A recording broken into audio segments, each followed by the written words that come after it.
ఒక మనిషి జీవితంలో విజయాలు చూసినప్పుడు ఆ మనిషి సంతోషంగా ఉండకుండా ఉండడు. ప్రతి మనిషి కూడా తన విజయాలని బట్టి సంతోషిస్తాడు. అయితే లోకములో ఉండే ప్రజలంతా కూడా వారికి కలిగిన సంతోషాన్ని లోకములో వారితో పాటు ఉన్న స్నేహితుల్ని పిలిపించుకొని విందులు చేస్తూ, విందులు ఆరగిస్తూ సంతోషిస్తూ ఉంటారు.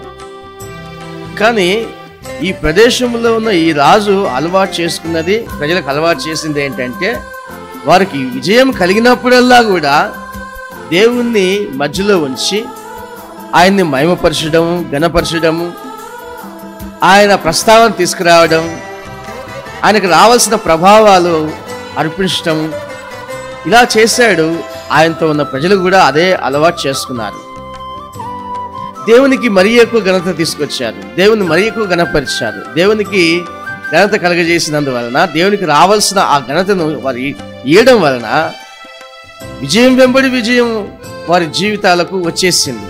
అంతేకాకుండా వారి జీవితంలో ఏ రోజు కూడా కరువు లేకుండా బాగా సమృద్ధి కలిగిన జీవితం జీవించారు.